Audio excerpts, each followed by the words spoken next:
Hello, today I'm going to talk a little bit about why you've probably not been able to quit porn just yet. Now, you may be here thinking, alright, well, you're probably going to say the same as what everyone else is saying, but I'm not. If you're new to this channel, what we're going to talk about on this channel is going to be different to 99.9% of the stuff you're hearing elsewhere. I was consuming information on NoFap. I was consuming information by pretty stacked guys in good shape, guys who had their shit together, successful guys, and they were talking about NoFap and quitting porn. I thought, yeah, I kind of want to quit porn myself, so I'm gonna try follow what they do. So I'll start going to the gym, maybe I'm meditating, reading loads of self-improvement stuff. And then eventually I'd always have relapses. I'd always have this inevitable moment of compulsive desire, strong urge. All right, what do I do now?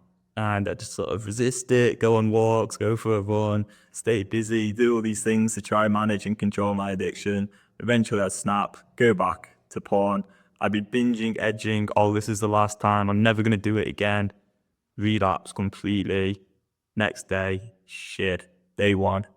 All right, feeling absolutely awful, but the motivation kicks in. Okay, let's go. I'm going to get back on a streak. This streak's going to be the longest one I ever do. Never going back to porn. Never. A few days, maybe a few weeks go by if I'm lucky. Couple of months, in fact, if I'm really, really lucky. And then eventually the same thing happens. I have an urge, resist it for a little bit, eventually go back to the porn.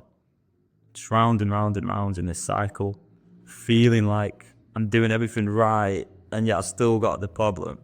What is wrong with me? What is wrong with me? Is it to do with my sexual desires? Am I just born this way? I'm just born to be this creep who always looks at sexual content, which doesn't even align with his sexual values. Thing is, this is addiction which we're talking about. The only reason I looked at that certain sexual content, like Femdom, jerk off instructions, Sissy stuff, the only reason I looked at any of that stuff is because my brain was addicted.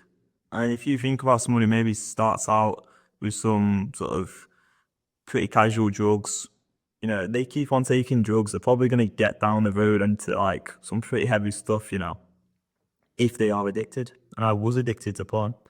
Whether we call it an addiction, compulsion, doesn't really matter to me. The main thing is there was this problem in my life. I wanted to stop, and no matter how hard I tried, I couldn't stop it. And now let's zoom out a little bit. All right, so here I am now. I'm in Seville right now on holiday. I'm running a marathon on Sunday.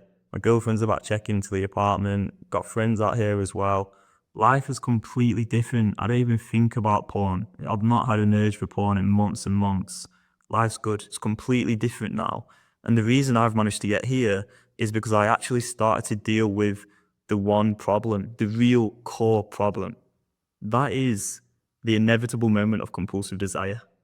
That moment you have an urge. What do you do in that moment? That's the number one problem. Because all the meditation, all the gym, all the self-improvement, the books, the journaling, everything you could imagine, even going to therapy, all of that stuff, yeah, may be good for your life as a whole. But what are you going to do when you have an urge? Because that's the real problem. If you knew exactly how to deal with every single desire, every single urge in your life, would you be able to overcome this problem? Yeah, you probably would, to be honest, because what would happen is you'd be able to rewire the brain. The reason you have urges and the desire is because you've acted on the urges in that way in the past, which has created certain brain maps in your brain. And now every time that you have that urge, it's almost like the brain just wants to go this way. And so what we need to do is start sending it a different way. You do that through thinking through the choice in that moment and through repetition. You think through the choice with a really thorough education on how addiction actually works. Think it through. All right, got a choice in this moment. Get into the moment, because the brain's going to try to send you off into the future, making you feel like you're going to have this urge forever, or make you think about the past. Maybe you've just looked at porn a few days ago and you feel like, oh, it doesn't really matter, I'll get back on the street tomorrow. With all those sort of thoughts, we just need to get it right back into the present moment, think it through in that moment, make a choice. And you do that repeatedly enough times, those brain maps are going to change. You are going to rewire your brain. And then what you'll discover is that on the other side, you don't even have urges anymore. You're good. Now, you may still have other desires, perhaps, but you will know when you're being compulsive and when that desire is actually just some spontaneous desire and it comes and goes, and you're not going round in circles overthinking shit. So yeah, if I get across, if I get across one thing in this message, I want it to be that there's nothing wrong with you for having this problem. And the reason you have this problem is because everything you've tried so far has almost certainly denied the reality of addiction and has got you away from dealing with the actual problem. And the actual problem is the inability to deal with compulsive desire correctly. I hope that makes some sense. Hopefully you can subscribe and follow some more videos that can help a little bit more on this channel. Thank you so much for watching this video, and I'll see you in the next one. Bye bye.